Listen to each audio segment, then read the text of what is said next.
Thank you for giving me this opportunity to have this interview on behalf of the firm and myself as well. It's Dr. Ahmed Zaiter. It's the elder of 6 kids, born in Kuwait, and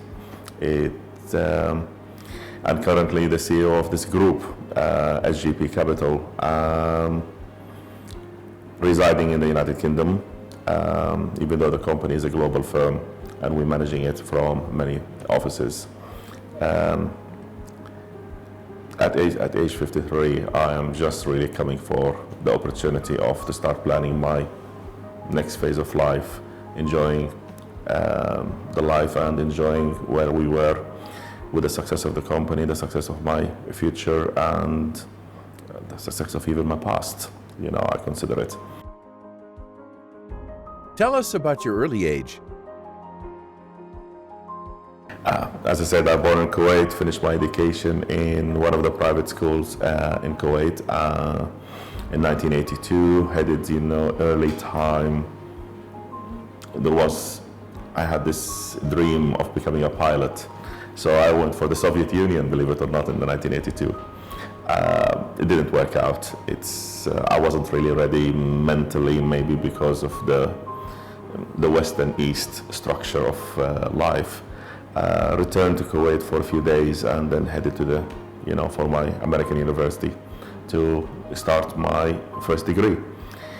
The first degree the plan is to take over from my dad, constructions, engineering.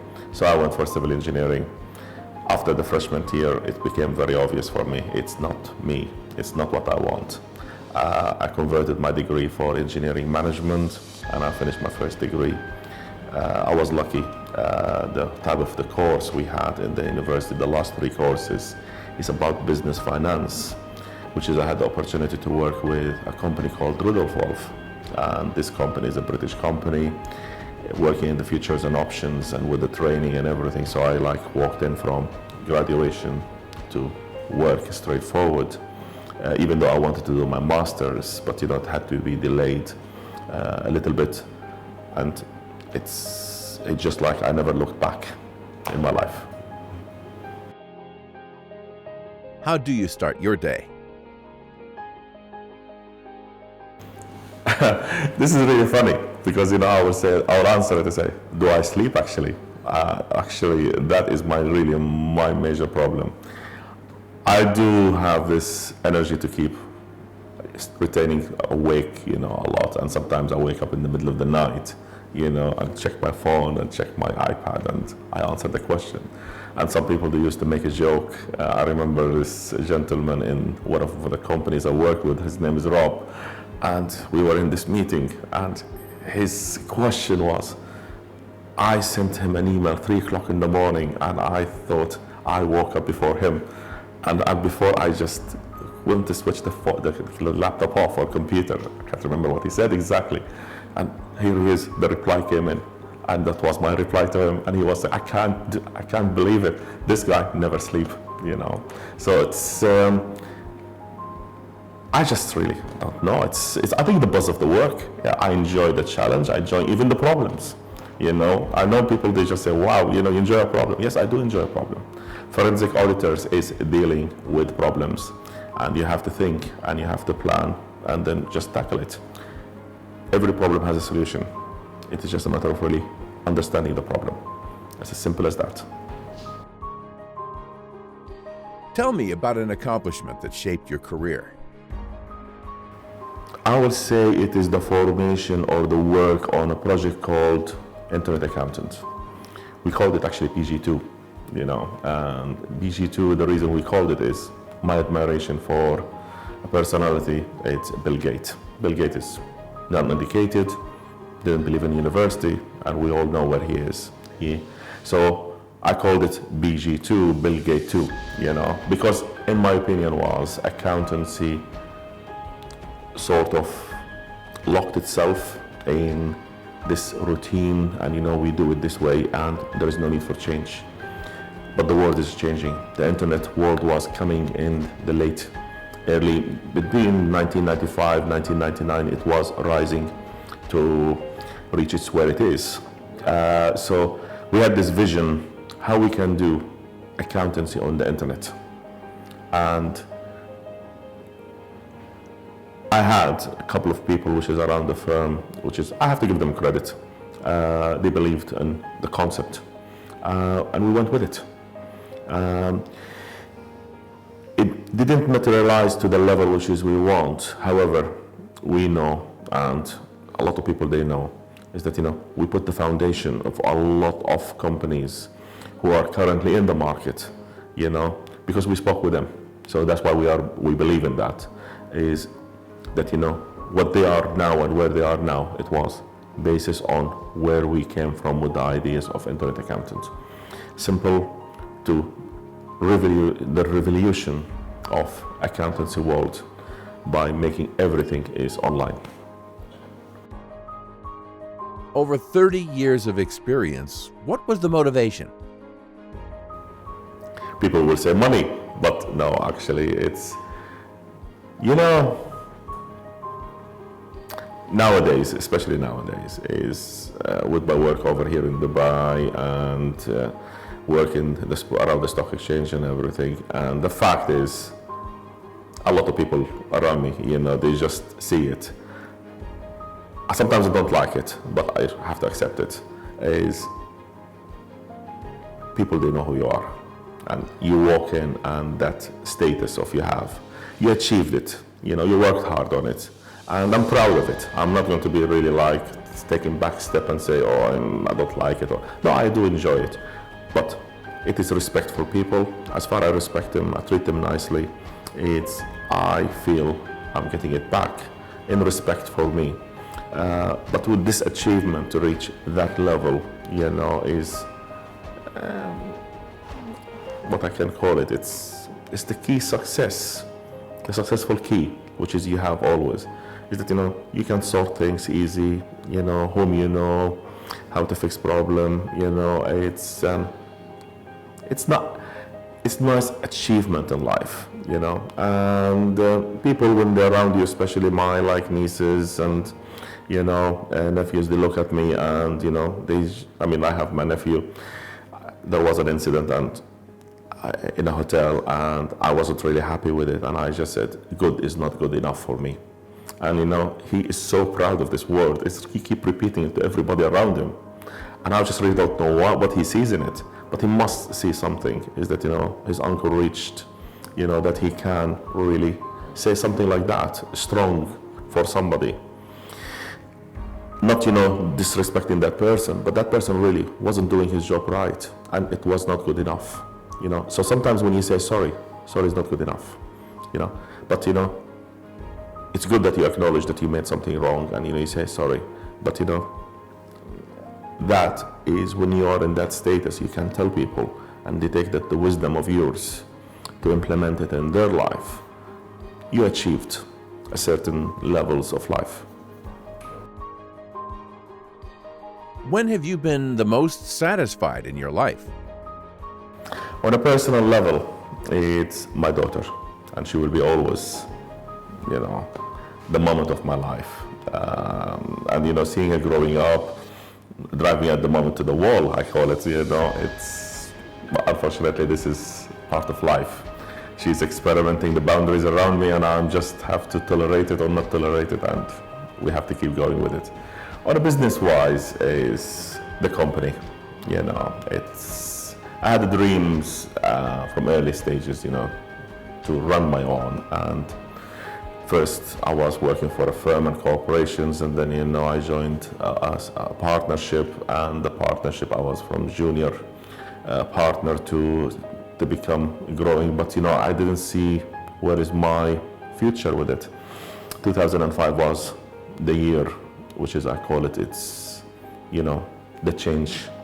Of course, nobody anticipated 2008. Delayed a few things.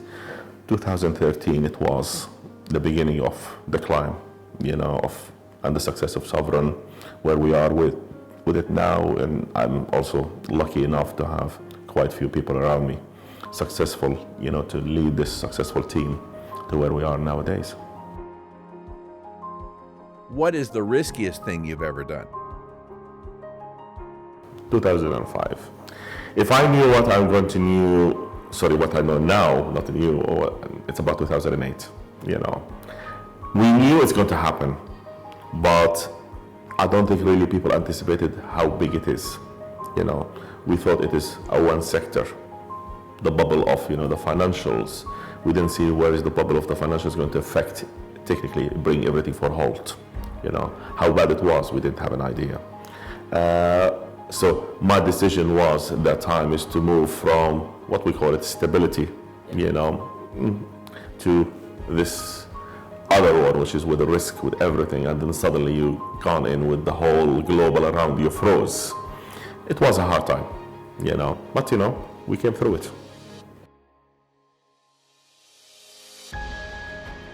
What are your priorities in your life?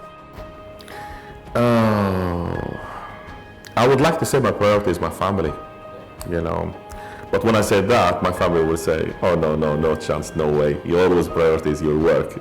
And if I say my priority is I really like to give my work attention, you know, they will say, with the current some circumstances of my family is that, you know, you're not giving us the full time. So I'm not really winning either way. However, I try to have the balance, you know. Of course, I like to give my time for my daughter, you know, my family, my wife, my people around me. The problem is, I'm a human, and I have 24 hours a day. I have to sleep some of them, even though I sometimes don't sleep well, but you know, I have to sleep that. So by the time you cut the day, you know, there is not everybody. Say for me, the priority I am trying to give everybody, it's not good enough. But the priority is for me to achieve where I am, you know, to be healthy, to be enjoying my work. Of course, you know, my family is happy, and I'm there for them when they need me. How do you spend your time when you're not working? You know what I'd love to do?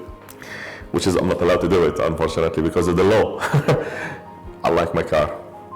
I like to set myself in the car, put the roof off, put the music on, and just speed, you know.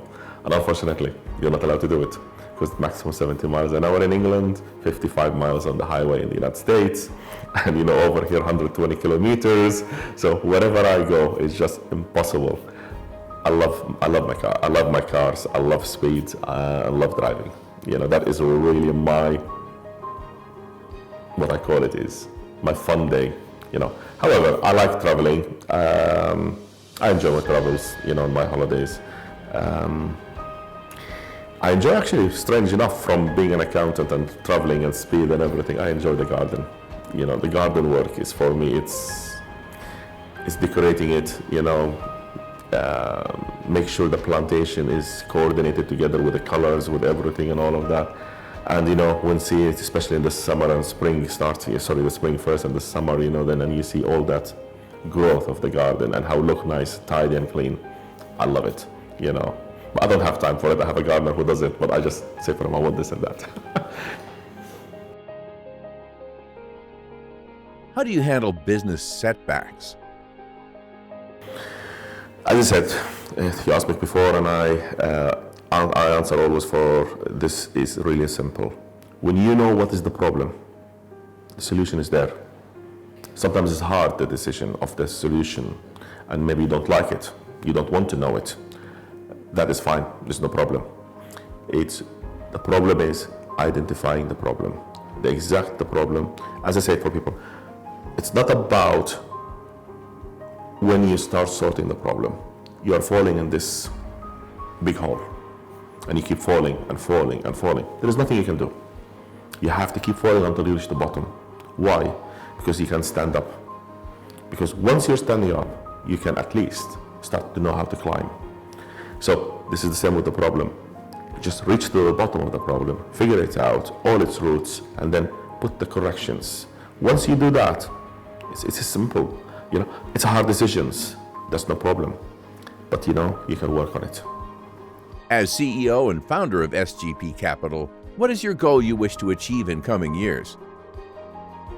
SGP Capital started to achieve its targets, and that is to become a very successful, small, private-owned equity company. Specialize in the financial market and corporate consultancy. I had a dream a while ago, and that is if my family they will be part of the business. I have a very two successful business partners, Jonathan and Simon, and really without them, we wouldn't be where we are. However, it's now I have the ability to bring my brother Mahmoud to join us. There is the other brother Hani is hopefully finger crossed, he will be one day is part of the future of the company. And it's going to come a time where Jonathan will have to retire. Simon has to retire with me, of course. I'm retiring. So this is we're putting the foundation of the next generation. And the next generation, they will have to have our philosophy to carry on so they can put the foundation for the generation after. And Sovereign, I will be here, but in the history, it will be the company which is across the 100 years and more of it is life. What do you suggest young generation who are looking for opportunities in this world? Once there was in politics in Britain, Tony Blair said, education, education, education. I believe in education. Education is the foundation for you to have the ability to plan, to think, to be motivating yourself, because it's about the knowledge. People they think is that, I want to be an accountant, but I don't have to know anything about geography. I don't have to know about history. I don't need to know about biology. But actually you're wrong, because you might have a doctor who comes in and he wants to know his financial planning, and you have no understanding of how doctors works. So you don't understand medicine, the biology, geology, geography. Company want to do some projects in Amazon, in India, in China. If you have no idea of the geography, how you understand how you are going to help them to build their business? For example, equipment to be transferred over there, the culture of the people over there, will that product work over there? So you see, even you're an accountant, simple, you add the numbers, you put the numbers together to work. Still, you need to understand the cultures, the locations, the concept, the mentality, the faith of the people. So where that comes from? That comes from education. And that's why I go back and I say, even though he politically used it for politics, I actually believe these words are correct. Education, education, education. If you're educating yourself, you should be able to have the whole foundation of understanding what you want. You can make a mistake in the career. I made it. I went in, I wanted to be a pilot. My dad wanted to be a civil engineer. I ended up engineering management, and believe it or not, this is the only degree of all my degrees I never worked in.